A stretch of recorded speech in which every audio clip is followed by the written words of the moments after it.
Another way of producing electrical energy from sun's radiation is by using photovoltaic cells. Commercially, these cells are available in the form of solar panels consisting of large number of photovoltaic cells connected to form an array of cells. Basically, solar cell is a semiconductor device similar to PN junction diode. This diode is known to us from basic electronics as consisting of two types of materials so that device behaves in a specific way. These materials are p-type of material and n-type of material.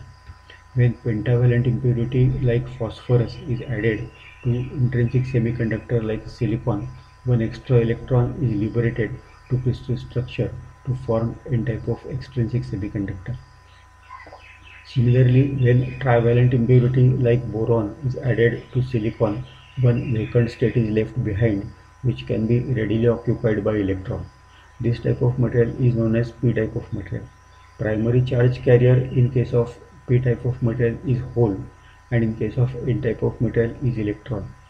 We call them as majority carriers.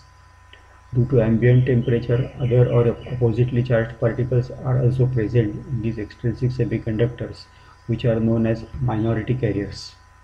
When such a two types of materials are joined together to form a junction, we call the device as a diode.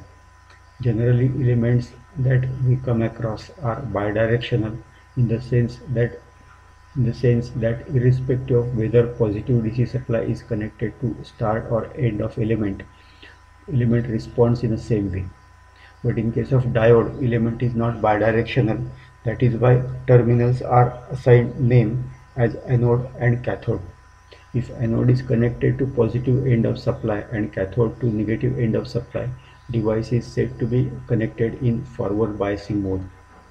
When diode is not connected to external supply, as it is known as not connected to external bias, bias is created by movement of free charged particles in both regions. Electrons from n-type of material crosses the junction and combines with holes in p-type of material. This movement is temporary phenomena because after some number of electrons moves from n-type of region to p-type of region, a space around the region junction is created that is depleted of free charged particles. This depleted region forms a potential barrier that stops further movement of free charged particles. When external forward bias is applied to junction, internal bias has to be overcome by external supply, then device starts conducting.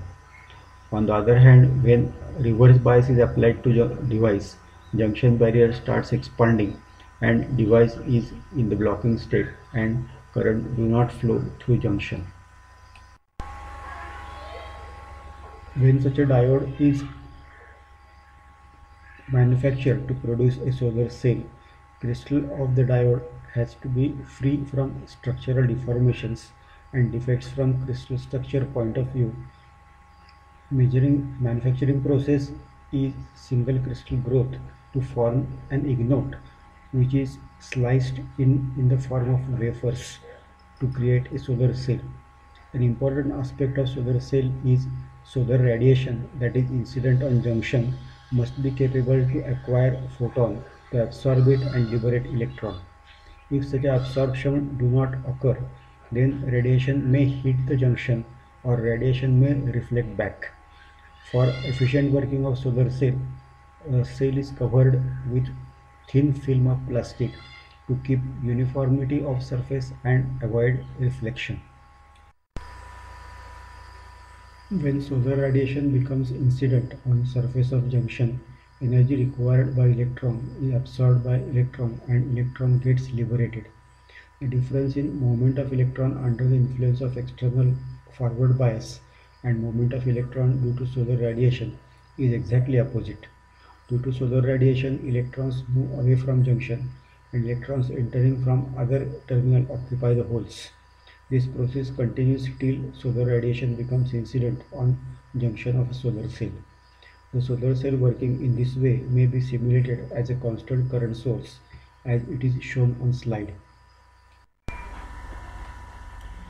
The depletion region is also known as a space charge region with immobile charges.